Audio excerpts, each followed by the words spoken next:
우리 함께 사도신경 하시겠습니다.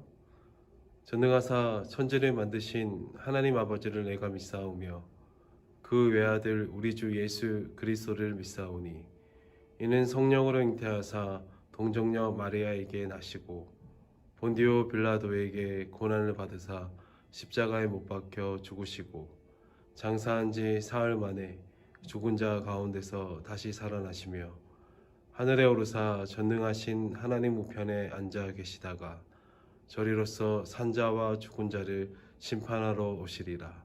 성령을 믿사오며 거룩한 공예와 성도가 서로 교통하는 것과 죄를 사하여 주시는 것과 몸이 다시 사는 것과 영원히 사는 것을 믿사옵나이다. 아멘.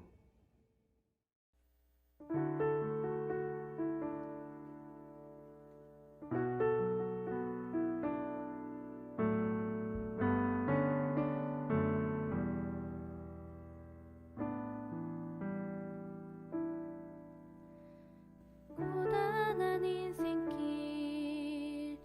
힘겨운 오늘도 예수 내 마음 아시고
원포인트 말씀입니다. 역대하 14장 1절에서 15절 말씀, 역대하 14장 1절에서 15절 말씀을 함께 찾아서 읽어봅니다.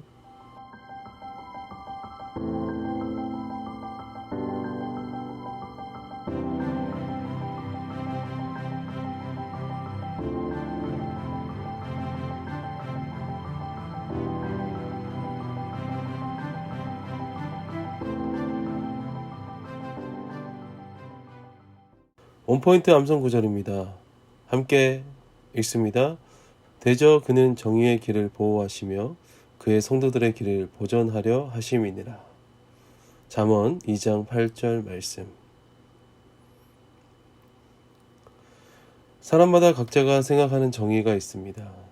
그래서 유명한 학자들은 정의란 무엇인가 하며 정의에 관해서 글을 쓰기도 하죠. 여러분은 정의가 무엇이라고 생각하나요? 우리는 하나님은 의로우시다라고 이렇게 고백하는데 여기서 의로움, 곧 정의는 무슨 뜻을 담고 있을까요? 온 세상을 심판하시는 하나님이 보시기에 선과 악, 정의와 불의는 무엇일까? 하나님이 원하시는 의가 무엇인지 오늘 본문을 통해 깨닫고 정의를 행하는 우리 모두가 되기를 바랍니다.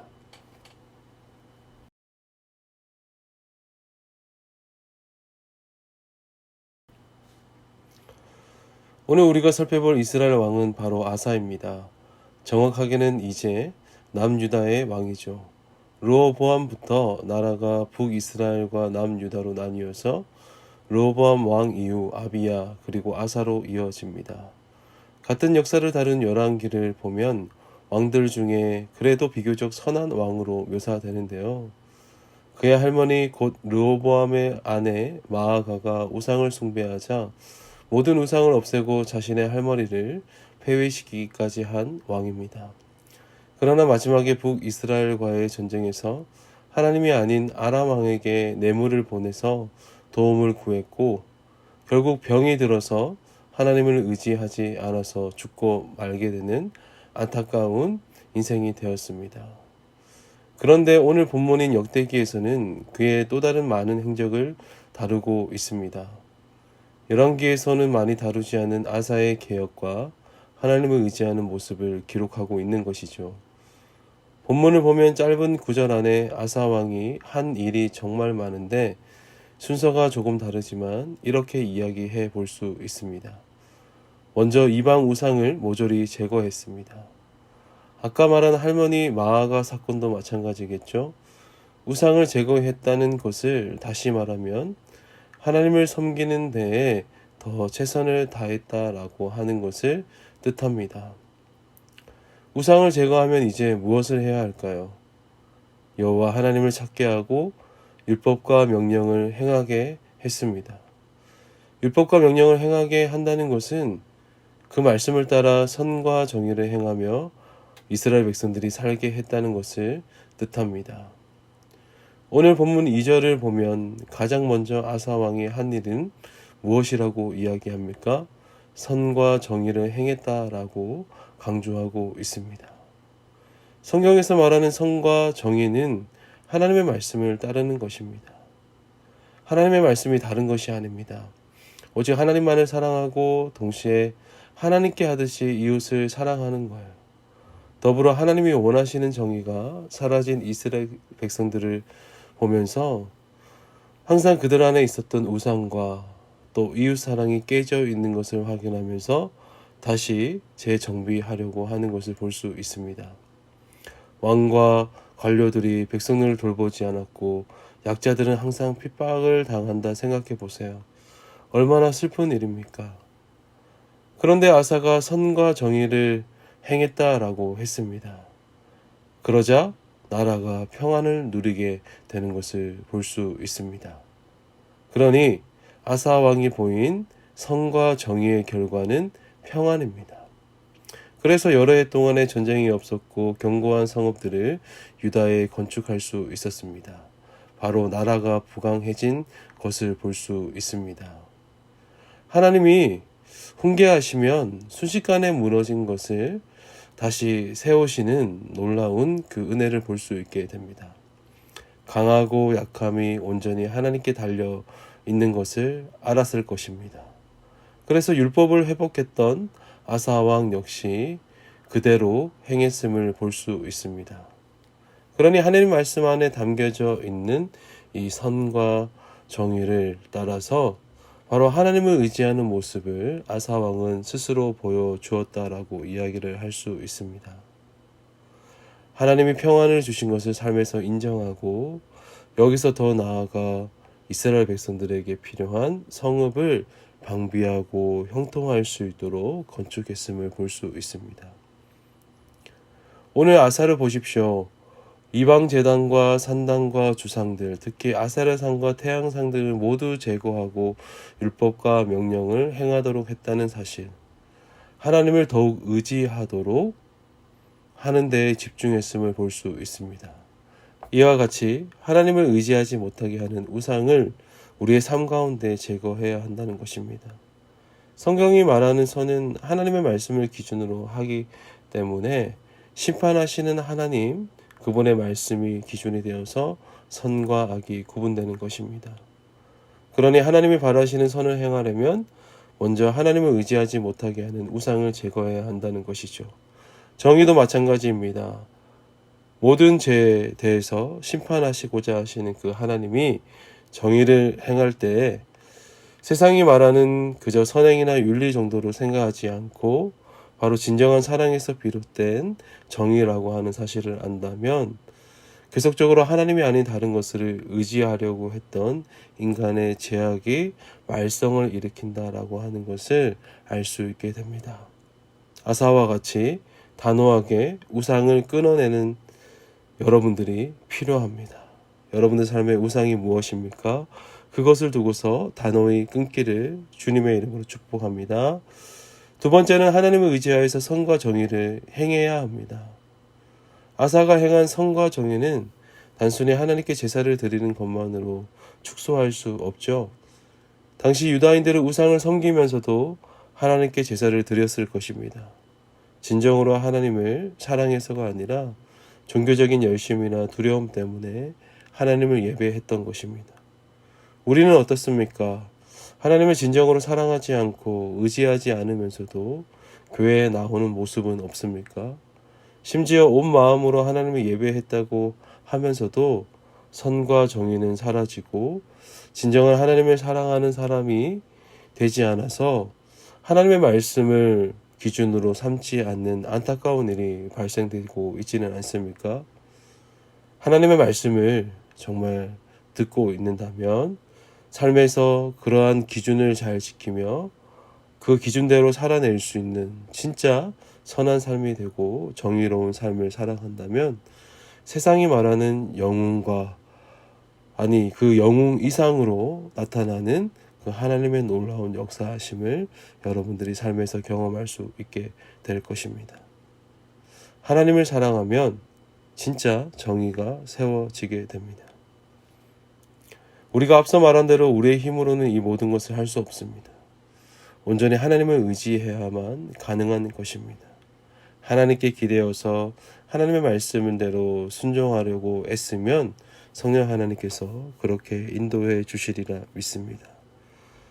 어떤 유혹이 몰려올지라도 오직 우리 하나님만을 의지하여서 그 말씀을 따라 온전히 살아갈 수 있는 우리 귀한 평산교회 중고등부 친구 되기를 주님의 이름으로 축복드립니다. 기도하시겠습니다. 하나님 아버지 감사합니다. 우리가 하나님 앞에서 온전히 서기를 원합니다. 하나님을 의지하며 살아가기를 원합니다. 하나님을 의지하여서 선과 정의를 알고 그 기준대로 선과 정의를 행할 수 있는 자들이 될 수 있도록 주님 도와주옵소서. 하나님을 가까이 하지 못하게 하는 우상이 없습니까? 주님, 그 모든 우상들을 우리의 삶에서 멀리하고 없애는 제거하는 놀라운 결단이 일어날 수 있도록 주님 도와주시고 이제부터는 하나님을 정말 사랑하여서 하나님의 기쁨이 되기 위해서 지금 열심히 신앙생활을 할 수 있도록 주님 도와주옵소서. 하나님이 세워가시는 귀한 평산교회 중고등부 친구들이 되기를 간절히 소망하며 예수님의 이름으로 기도드립니다. 아멘. 주기도문 하시겠습니다. 하늘에 계신 우리 아버지여, 이름이 거룩히 여김을 받으시오며 나라의 임하옵시며 뜻이 하늘에서 이룬 것 같이 땅에서도 이루어지이다. 오늘날 우리에게 일용할 양식을 주옵시고 우리가 우리에게 죄 지은 자를 사하여 준 것 같이 우리 죄를 사하여 주옵시고 우리를 시험에 들게 하지 마옵시고 다만 악에서 구하옵소서. 대개 나라와 군세와 영광이 아버지께 영원히 있사옵나이다. 아멘.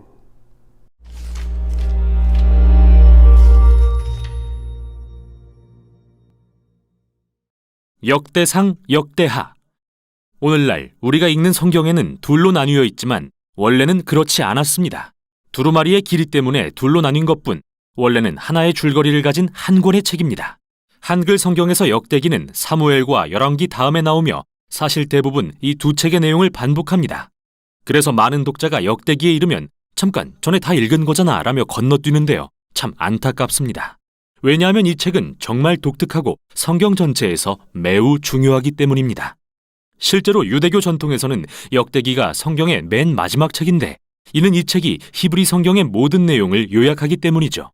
이 책의 첫 단어는 아담, 즉 성경 이야기의 첫 등장인물입니다. 그리고 마지막 문단은 포로된 이스라엘의 귀환을 선포합니다. 저자는 알 수 없지만 내용으로 미루어 볼 때 이스라엘이 바벨론 포로에서 돌아온 뒤 몇백 년 후에 누군가가 쓴 것으로 보입니다. 당시에 예루살렘과 성전은 이미 재건돼 있었고 에스라와 느헤미야에 본 것처럼 좋은 상황은 아니었습니다. 예루살렘과 성전이 재건되면 하나님이 오셔서 백성 가운데 거하실 거라는 위대한 예언, 그리고 메시아 왕이 오셔서 열방을 평화롭게 통치하실 것이라는 소망이 있었지만 아무것도 성취되지 않았죠. 그래서 역대기의 저자는 다윗과 솔로몬 등 역대 왕들의 이야기를 재구성함으로써 미래에 대한 소망의 메시지를 전하려고 합니다. 이 책은 두 가지의 분명한 주제를 강조하기 위한 구조로 되어 있는데요. 첫째는 장차 오실 메시아 왕에 대한 소망, 둘째는 미래의 새 성전에 대한 소망입니다.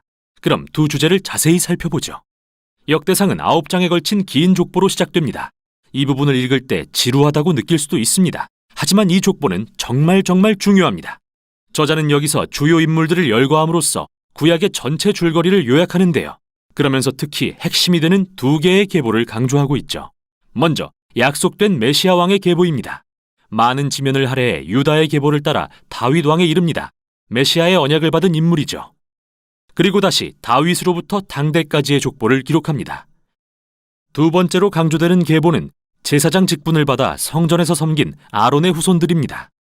이렇게 우리는 처음부터 이 책의 큰 두 주제를 알 수 있습니다. 장차 오실 메시아에 대한 소망, 그리고 그가 지으실 새 성전에 대한 소망 말이죠. 그것이 이 오래된 족보의 의의입니다. 다음은 다윗에 대한 이야기로 전환됩니다. 대부분 사무엘에 나왔던 이야기라 익숙하지만 여기에도 정말 중요한 차이점이 있습니다. 먼저 저자는 다윗의 부정적인 이야기는 모두 제외합니다. 유약하고 부도덕하게 묘사된 부분 말이죠. 사울에게 핍박당해 광야에 숨었던 일, 밧세바를 간음하고 그녀의 남편을 살인한 일 등은 기록하지 않고 다윗을 선한 사람으로 그린 이야기만 남기죠. 또한 그는 사무엘에는 없는 새로운 내용을 추가하며 다윗을 더욱 긍정적으로 비춥니다.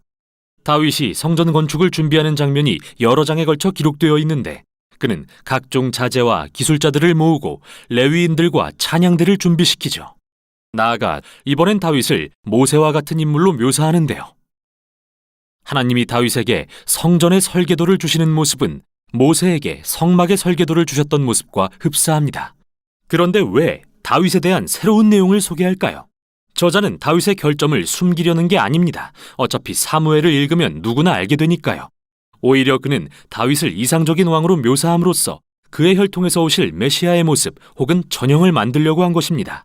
이는 예레미야나 에스겔이 오실 메시아를 새로운 다윗이라 말한 것과 매우 비슷한데 역대상 17장에 다윗을 향한 하나님의 언약이 어떻게 기술되어 있는지 보면 명확히 이해할 수 있습니다. 이 이야기에 상응하는 사무엘하 7장과 비교해보면 역대기 저자가 강조하는 것은 다윗도 솔로몬도 그 외 어느 왕도 메시아가 아니었으며 앞으로 오실 메시아는 다윗과 같은 왕이 될 거라는 것입니다. 그래서 저자에게 과거 다윗 왕의 이야기들은 미래에 대한 소망을 지속시키는 힘이 되어줍니다. 다윗이 죽은 후 역대하는 예루살렘에 거하던 왕들의 이야기에 초점을 맞춥니다. 이번에도 역시 열왕기에 많은 이야기가 반복되지만 결정적으로 다른 점도 많습니다. 먼저 저자는 북이스라엘의 왕들 이야기는 모두 제외합니다. 다윗의 혈통에만 집중하기 위해서죠. 더불어 이들 다윗 왕조에 대한 새로운 내용을 대거 추가합니다. 그는 하나님께 순종한 왕들을 부각하면서 그들의 순종이 성공과 복으로 이어진 새로운 이야기들을 들려줍니다. 또한 하나님께 불순종했던 왕들에 대해서도 알려줍니다.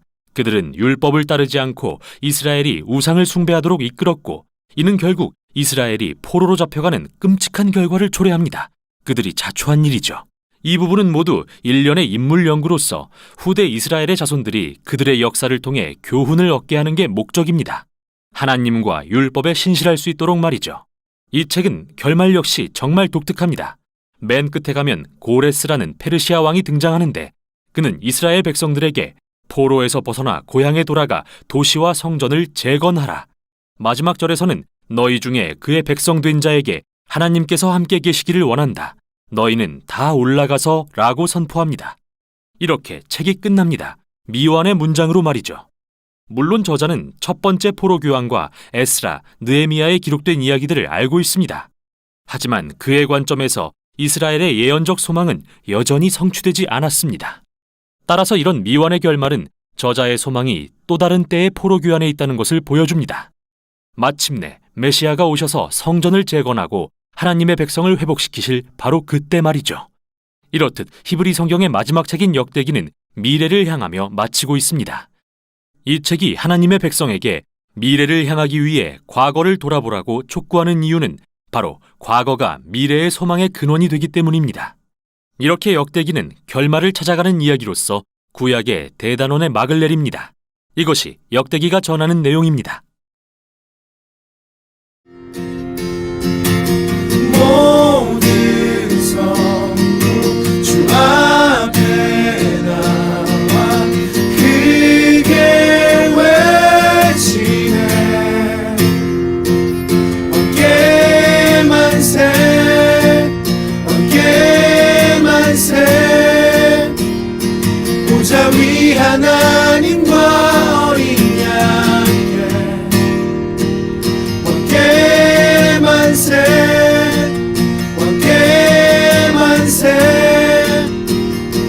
보좌 위 하나님과 어린 양께 어깨 만세 어깨 만세 보좌 위 하나님과 어린 양께 어깨 만세 어깨 만세 보좌 위 하나